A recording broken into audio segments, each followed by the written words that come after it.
Hello, Home Slices. It's Kiara with Home Slice Adulting coming to you with my review for Love and Marriage Huntsville Season 1, Episode 9, titled Martell It Like It Is. Now, thank you for clicking on this video. Do not forget to like, comment, subscribe, and share this with someone who you think will enjoy it.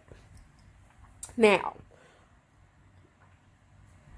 a number of things have come out since the last episode aired, courtesy of Funky Dineva. If you all, don't know who that is, you might want to check him out. He has been reporting on some of the background information that's been going on regarding Love and Marriage Huntsville. There's some stuff that we don't know about Martell, that apparently he has some type of like criminal history, and that he started his business based off of money that he got illegally.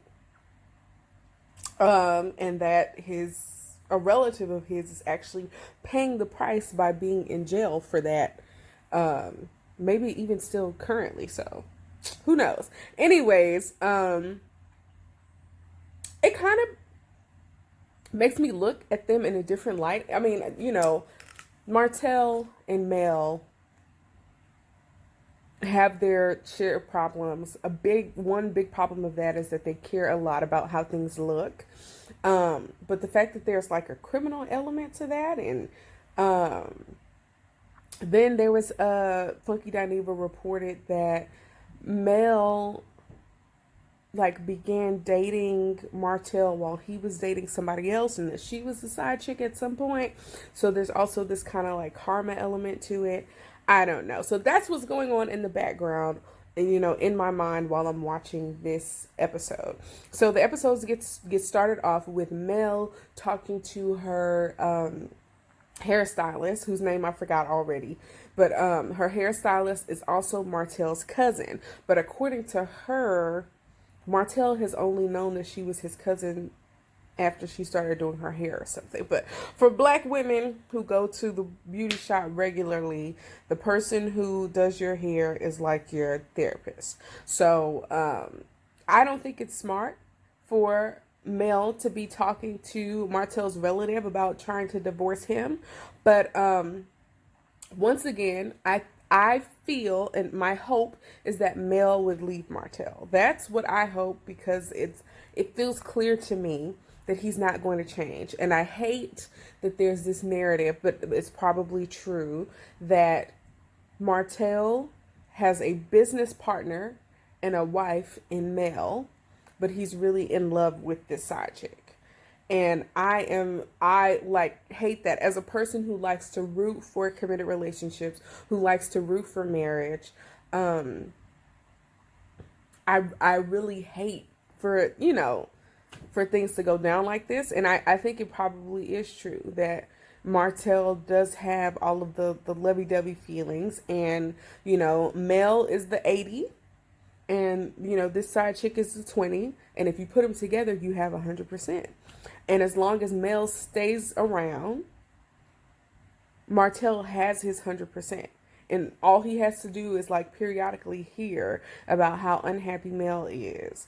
And I guess that's a good price to pay. I mean, how many of us actually believe that Martell is not still messing around with this girl? And that he hadn't talked to her for 5 months, and then she calls out of the blue. I don't believe that. I don't know if any of you believe that, but anyways, the point I'm trying to make, I don't think it was smart for Mel to tell Martell's cousin that she's planning on divorcing him. I feel like the hairstylist is definitely gonna, run and tell that. So that's number one. Number two, I want to believe that Mel is fed up, and I want her to get divorced from Martell.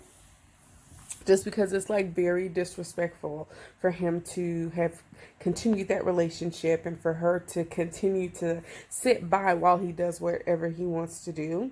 I believe Martell is manipulative, and that he's not being 100% truthful when it comes to his dealings with this old girl that he's apparently in love with, or this peasant, as he called her. And I think Martell has gotten away with the manipulation as far as he's going to get. That's my hope. And I think Mel is going to try to take everything from him. She is going to take Martell's stuff, and he ain't going to have nothing left to give to the side chick. And then the side chick is going to leave because she's accustomed to a certain type of lifestyle. That's my prediction of the future. But anyways, moving on. Mel says that she's fed up. I hope she's fed up, but I don't know if she's actually going to go through with the divorce. Moving on, we see that Kimmy and Maurice are in the kitchen. He's ordering his books for school, and he tries to talk to his 12-year-old son about dates and booking tickets for, booking flights for his son to come be with him at the end of June during the summer.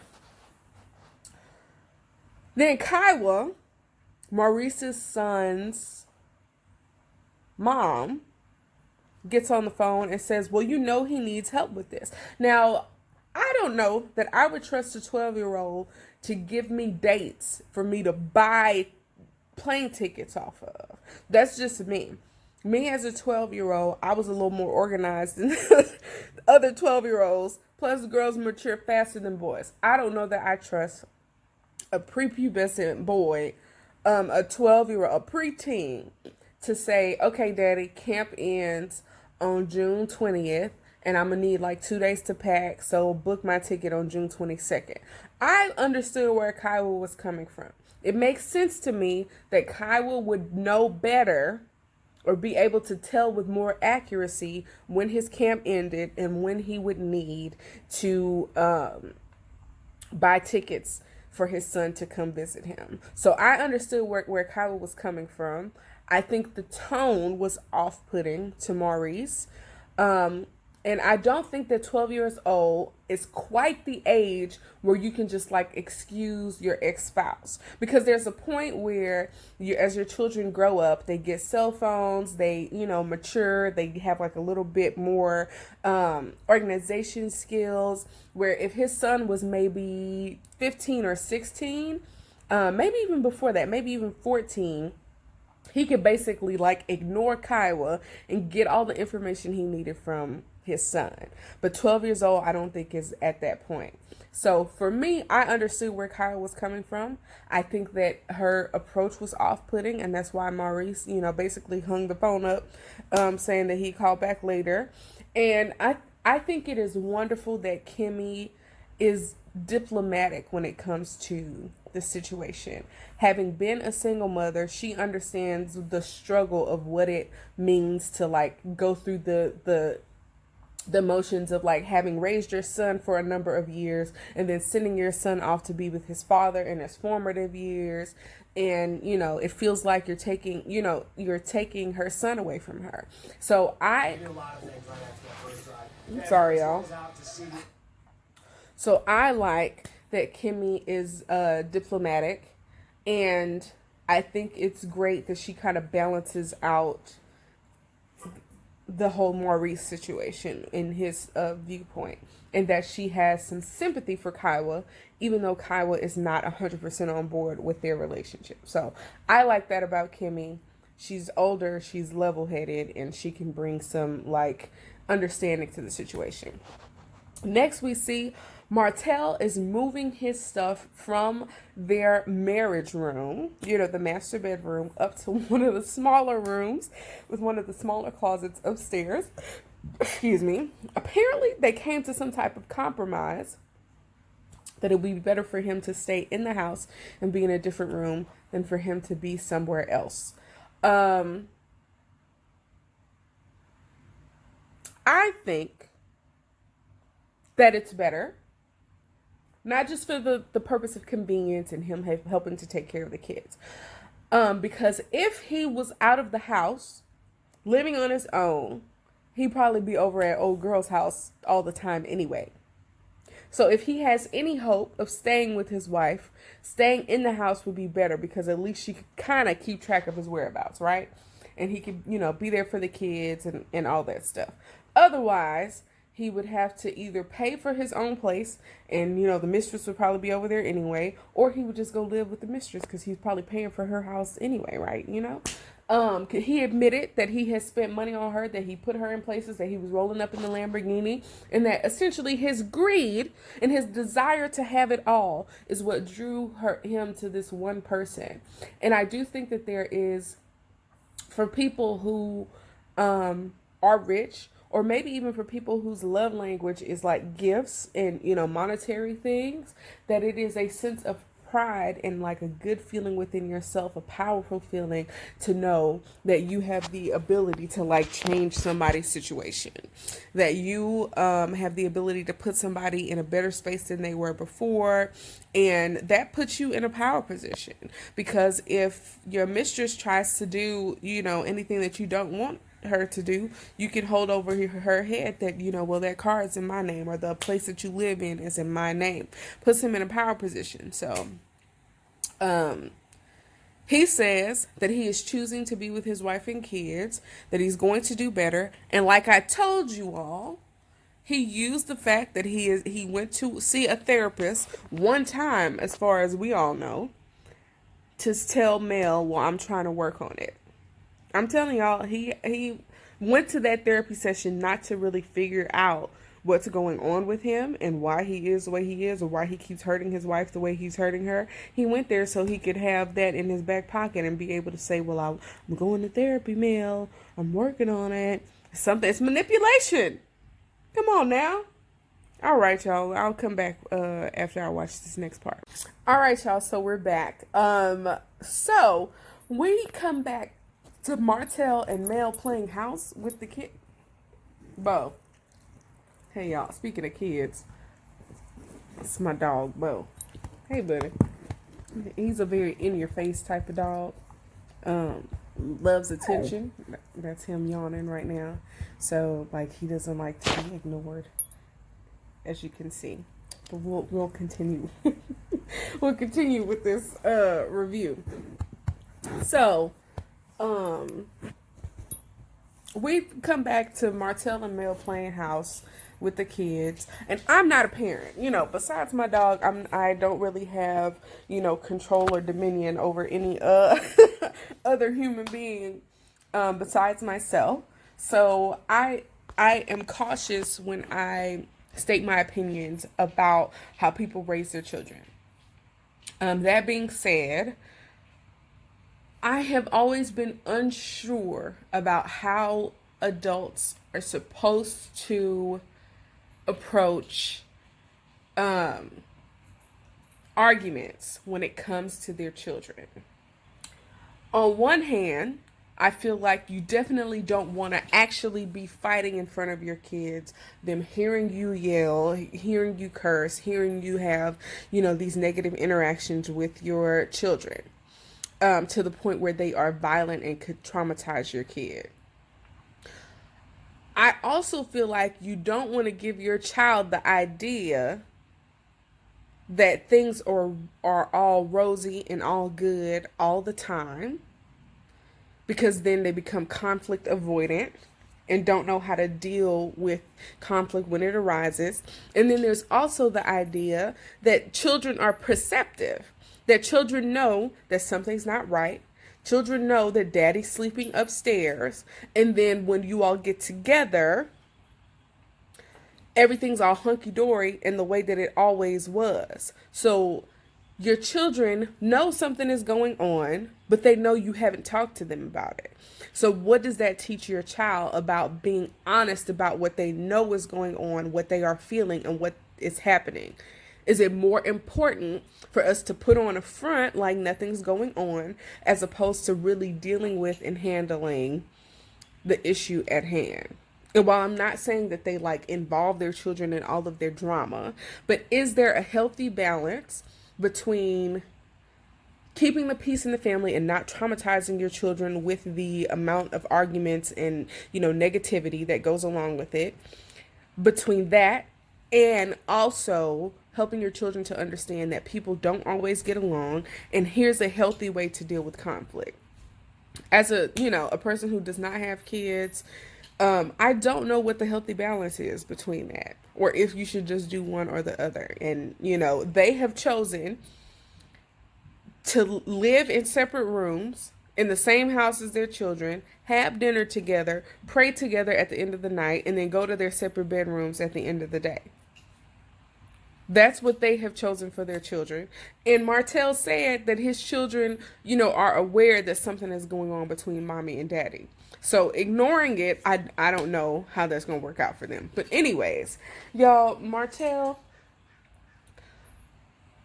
I don't know if he's delusional or if he knows the future, if he's a psychic. Oh, we ain't getting no divorce, so we ain't got to worry about that. And then he's basically saying, Mel says, a lot of times I don't really have time to connect with my own feelings. And as a businesswoman, as a mom, as a person who's doing stuff, as a, TV personality, I can understand that she is busy and doesn't necessarily have like time to really connect with herself, to really feel her feelings, maybe go to therapy, talk to somebody, have Iyanla fix her life or something. Like, I understand that she may not really have time to have her feelings. But then Martell says, well, your feelings is what's causing problems between us. When you have those feelings, you send me the angry text messages and they be causing problems. And it's like, okay, so you cheated on her for like 3 years and she has feelings about that she hasn't completely processed, and you blame her feelings for the discord in your marriage. No, it's you. You messed up the marriage, not her feelings. Okay, what's wrong with you? Anyways, again, Martell is trying to pretend as if everything is okay, trying to coordinate outfits for this photo shoot. Apparently, the photo shoot actually happened when they were in a much better space, and now there's going to be like a premiere for it or something like that, or some type of party revealing the power couple issue, and things have not been going well between them now. And so, Mel feels bittersweet about it. But once again, the Holts are about the way things look. So, this is right up their alley, I guess. All right, y'all. So we get introduced to some guy named Sidarik, who apparently went to college with Marceau. Marceau's working out. Yo, did y'all see how hard that the headphones had to stretch around Marceau's long hair? It was like the headphones couldn't really fit properly. Anyways, I'm just joking around. Anyways, he's working out. And apparently one of his friends who's always in the gym, Sidarik, comes up to him and is like, hey, I was in here working out with Martell yesterday. I thought it was kind of messy. For Sidarik to, talk about this. But anyways, Sidarik was like, oh, I was talking to Martell, and he claims that you had some interesting things to say about how the business got started. Mind you, like I said at the beginning, Funky Dineva said something about how, the money that he used to start his current business it was dirty money, okay? But anyways, maybe that's what he's talking about. So Sidarik was saying, Martell kind of had an issue with Marceau. There was an issue with Marceau saying some things about how the business got started. And Marceau was like taken aback. I think he was genuinely taken aback, not understanding or realizing that he had a problem with Martell. So we'll see how that goes. All right, now, y'all, something is really wrong with Martell. Y'all, Martell might be a sociopath. I don't want to take that lightly. I don't want to, put nothing on him that, don't deserve to be on him. But something is wrong with Martell. Like, he needs to be diagnosed with something. Can you be diagnosed with narcissism? There's like narcissistic something, but it's like attached to another like mental disorder or disease or something. Something is wrong with Martell, y'all. The fact that he looked up the definition of narcissism and then just decided that everybody is a narcissist, and the way he did that, there's something wrong with him, y'all. I don't know. He might be a sociopath. I don't know. Something wrong with him. I don't know if sociopath is the right term, but something is wrong with him. He needs to be diagnosed for real. Something wrong with him, y'all. Anyways, they're in the car. They're heading to this farce of a I Push magazine reveal where they are being honored as a power couple. In that situation, I don't know what I would do. If me and my, boyfriend or husband were being honored as a power couple, and by the time, it rolled around for this power couple thing to be revealed, we weren't in a good space. Would we just like decline to show up, or would we go there and live a farce? I don't know. So I don't necessarily blame them, per se, for still pushing through, or I pushing through to honor their obligations, to follow through with something that they had started while they were in a much better place. But it feels like, once again, they are not really handling the way things are, and are focusing their energy on managing the way that things look. So we'll see. Let me tell y'all something. Martell is so slick. So we see them, again, they're still at this iPush premiere reveal of the magazine cover and all that jazz. And they are playing it up for the cameras and, pretending to still be in love. I don't want to judge them for pushing through with their obligation, because if I were in the same situation, I don't know. Do we not show up? Do we show up and tell all our business? Like, I don't know. I don't know what I would do in that situation. I just know that they were not being 100% honest at that time. And I can't judge them for doing what they know how to do, which is manage optics, okay? So, anyways, they are really grilling them on, like, how do you all make your relationship work? Not really understanding that it's not really working right now. So they are answering questions, being as diplomatic as possible. Male. My dog is doing something in the kitchen. Bo, what you doing? Do you have food in your bowl?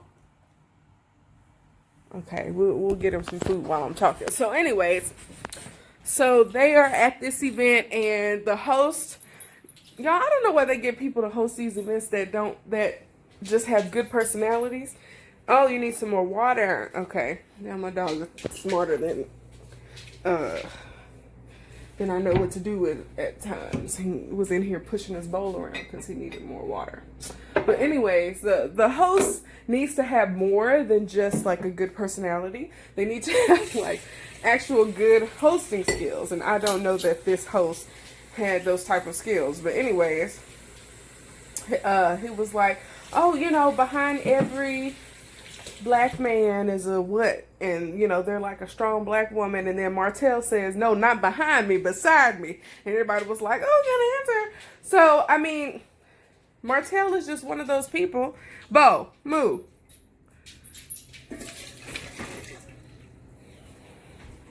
Martell is just one of those people that knows the right things to say and the right things to do. Well, not to do, but knows the right things to say to try to get back in, the good graces of the people whose nerves he's gotten on, or who he has wronged. So, yeah, it feels like a farce. That's what it feels like to me. And he's just weaseling his way back. Melody, don't you fall for it. Y'all, what club do you go to with your girls and then talk about your problems at home? We have Kimmy, Tisha, a number of their friends, one of which is Maurice and Marcel's sister, and they are discussing the issue that Kimmy and Maurice are having with Kiowa, involving them bringing Maurice's son to live with them permanently. And it's girl talk. Women have the ability to see things, a lot of times, have the ability to see things from different sides. And Kimmy, interestingly enough, doesn't seem to understand the root of why Kiowa doesn't really care for her. And the other, ladies are trying to get her to realize that she is the person who married Maurice first. She built the foundation, or, put in the initial investment. My dog is being weird. Bo, what are you doing?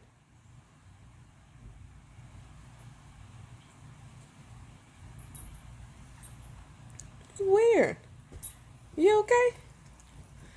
She put in the initial investment that it took for him to get where he is now. The dude's in law school. Apparently his business is taking off. He done lost some weight. They got married on a yacht, and Kyle probably got married to him in the courthouse. Kimmy is benefiting off of her initial investment, and it doesn't feel right. It doesn't feel fair, right? We know how that goes. Unfortunately, sometimes that's the way the cookie crumbles. And depending on how you adjust and move on from a situation like that, it can turn out good for you or it can turn out bad for you. And I think the only thing that maybe Kyle still has left is her son. And that's the thing that she got from Maurice, and the satisfaction of raising him to be the young man that she wants him to be, or that she would have him to be. And now that Maurice is with his new wife, they living in a fancy house, they own TV, they are benefiting from her labors. Now they want to take her son too. And a lot of times I have a single mother, and a lot of my family members are single mothers. Shouts out to single moms, but I don't ever want to live that life. Okay. Just, personally, from looking, outside looking in, I'm not interested in being a single mother. So, dear Heavenly Father, please help me to make the right decisions that don't put me in that situation.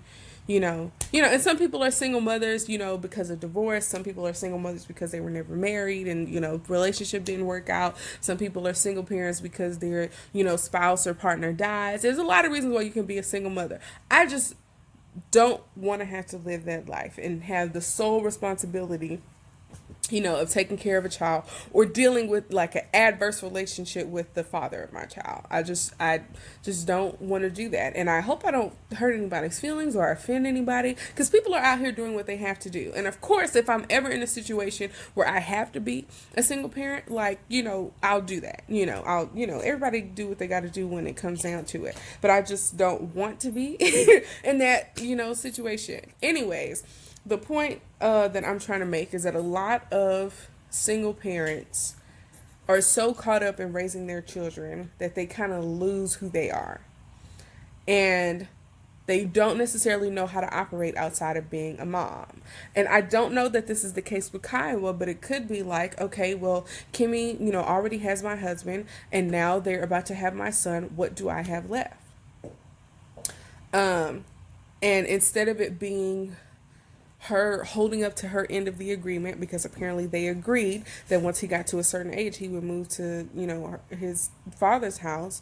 It feels more like he is taking my son away from me to live in a 2-parent household with a woman that I don't really care for. So, I think that they had a good grasp on what the situation was. And I think Kimmy is kind of absolving herself from understanding the complete feelings of Kiowa when it comes to her relationship with Maurice. And it's like she only understands what Kiowa's feelings are as a mother and doesn't understand her feelings as an ex-wife. And that's a little interesting to me. It's not beneficial to Kimmy to understand that Kiowa has, these feelings about, all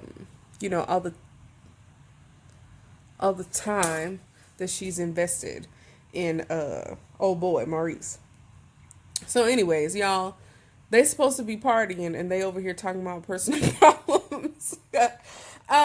So we'll see what happens. All right, now we're getting down to the nitty gritty with Marceau and Martell. Apparently, Martell had an issue with Marceau. Marceau didn't know. He found out from Sidarik, and like a grown man, Marceau calls Martell and it's like, "Hey, what's up? I heard from Sidarik that things aren't good with us." And so Marceau meets up with Martell at the houses that the comeback group actually, kind of came up with the idea for, found the land for together. However, the Holtz bought out that, land in those houses from the comeback group because apparently the comeback group was slowing them down, according to Martell. And once again, we have shady dealings with the Holtz. As a person who's into business, I'm in business school right now, in graduate school, and understanding how partnerships can drag you down if a one partner is, doesn't want to make decisions fast enough, can't come up with money fast enough, knowing how that goes. The only reason it feels shady is because last year when the show got started up, the Holts were already accused of stealing, like doing a backhanded, underhanded deal without the rest of the comeback group. So that's the reason why it feels shady.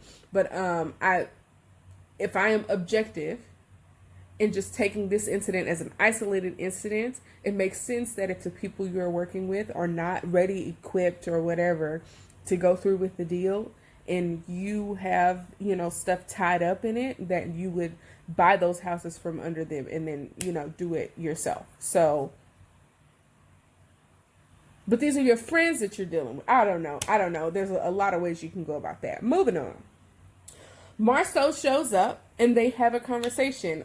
He tries to shake Martel's hand and he just leaves him hanging. Look, Marceau, we have suspected, in previous episodes that Marceau was actually a little, maybe a cheater. Maybe. Okay. The way that he was, keeping Tisha in the house and the misogynistic stuff he said and, whatnot. He came across as he might have some of his own secrets or whatever. But the thing about Marceau is, even when he made the misogynistic jokes, even when he was like a complete pig, he's at least endearing. And seeing him there holding out his hand for Martel to shake and Martel didn't shake it, and seeing how shocked he was, that was hilarious to me. Marceau, tells him, why did I have to hear from Sadark that you were upset with me? Martel was really in his feelings, interestingly enough. Marceau says, I've always defended you when people brought up stuff about you, and then they show a flashback of that. But then Martel is like, well, no, you kind of kicked me while I was down. And there were multiple times that Marceau had hinted that one of them was cheating. That Martel, namely, was cheating on his wife, right? So Martel took that as, kicking a man while he is down. And y'all, I feel like Martel doesn't have a right to be upset because he's like definitely cheating on his wife. If he wasn't going around town actually cheating on his wife, then like Marceau would have nothing to talk about, right?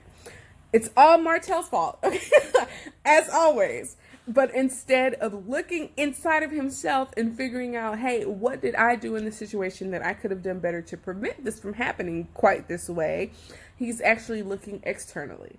And it's like, oh, people are, Mel wasn't giving me what I wanted, and this other peasant girl made me feel powerful, and my friends are talking about it around town, and it's like, no, all of this stems from your infidelity, from your inability to control yourself. It's all your fault. And now, Martel is throwing Marceau under the bus. Interestingly enough, he says, y'all acting like y'all haven't cheated or slept with 20 or something girls. Now, when he said y'all, that I feel like that is a more than one person. I think in this instance, he is throwing both Maurice and Marceau under the bus. I think that he is accusing Maurice and Marceau of cheating. That's my thought. But since Marceau is the one there, we're just going to focus on him, okay? So, Marceau looks genuinely surprised. My hope is that Marceau is not cheating on Tisha, but Tisha looked like the type of person that might get cheated on. Just from my perspective, she comes off as a little, ditzy a little bit, and seems like she would be none the wiser. Just, from my perspective, and it might have actually been really clever for him to be okay with her working, because now that she has the responsibility of taking care of the kids' house and work, she really ain't got time to be sniffing behind Marceau. So. Anyways, Martel's throwing Marceau under the bus and possibly Maurice. And we'll see how that unfolds. That is such a terrible move. It's so bad that he's been getting so much heat from this show, that his butt is finally being held to the fire in the court of public opinion, and Mel is kind of, bringing the hammer down a little harder than she did before. And now he's just going to try to take the heat off of him by rubbing some of it off on Marceau. It's just very unfortunate when they seem to be like pretty good friends, and like this kind of came out of the blue for Marceau. It's unfortunate. Y'all, did y'all hear? I had to pause it in the middle of Martell talking. Martell has thrown Marceau under the bus and then had the nerve to say that Marceau has taken him and his wife through things because of the misleading things that he's been saying about his infidelity. What? Like Marceau said, Martell, this is your fault. Instead of you owning up to your stuff 100%, you push it off on other people. This is almost unbelievable. Y'all, something is really wrong with Martell. He needs to be diagnosed. Y'all, Marceau done got caught up. He made fun of the wrong person. Now, Marceau, when he was in front of Martell, was all like, I know for sure I ain't cheated, all that jazz. By the time Tisha gets home with the kids, he has developed a stutter, within a matter of hours, where he, for the most part, tells Tisha the truth about how the conversation went down, right? But when Tisha asks him how he responds, that's when he starts stuttering. He's like, I was shocked. And he starts sounding like a foghorn leghorn. Unfortunately, this makes Marceau look bad.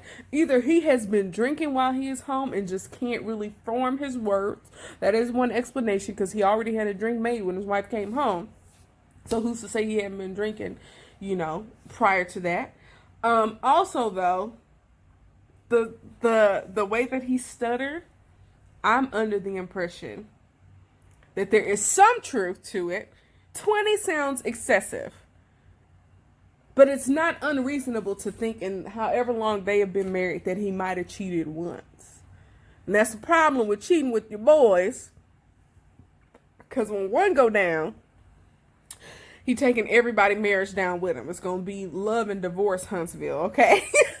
He going to destroy one relationship at a time. Y'all better watch out for Martell. Something wrong with him. I'm telling y'all, there is something wrong with him. Now, Tisha say, if I hear it again, that means that there's some truth to it. She gonna hear it again. Even though Marceau stuttered through, when it comes time, when it comes down to it, when it's time for it, my integrity will stand. We'll see. All right, so next time on Love and Marriage Huntsville, we have some more of, this story coming out about Marceau cheating. There's more talk about the comeback group and how the whole thing should be dissolved. I think that's what's best. I think that their friendship is more important than them having this business relationship that really doesn't seem to really be in the cards for them. So I think that if they're going to do something with a similar mission to the comeback group, that they should work with people that they are not friends with, so that they can keep it, professional and keep it business without the personal stuff getting involved.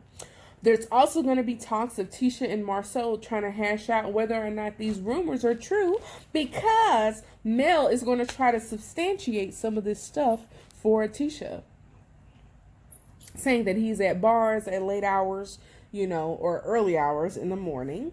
And that's so sad. Mel, you and your husband going through a public infidelity, halfway divorce issue, and then you're going to drag another couple down into it. And if you knew something was going on with Marceau, and that he had suspicious activities, along with your husband having suspicious activities, if you really cared about it, you would have brought it up to Tisha a long time ago, instead of posting a little passive-aggressive tweet or, something on Instagram about Marceau not having his ring on. If you were really her friend, and that's one thing I agree with Tisha on, Mel is not really her friend. Mel don't really care about her. Because until her husband got caught up into the whole infidelity thing, she didn't really tell. It's clear that she didn't tell Tisha anything about Marceau's whereabouts. She don't really care about her. She just hurt. And hurt people. That's it. Well, y'all, thank you for watching. I hope you have enjoyed this video as much as I enjoyed making it. And don't forget to like, comment, subscribe, and share this video with someone who you think will enjoy it. That's all for today. Peace out, home slices.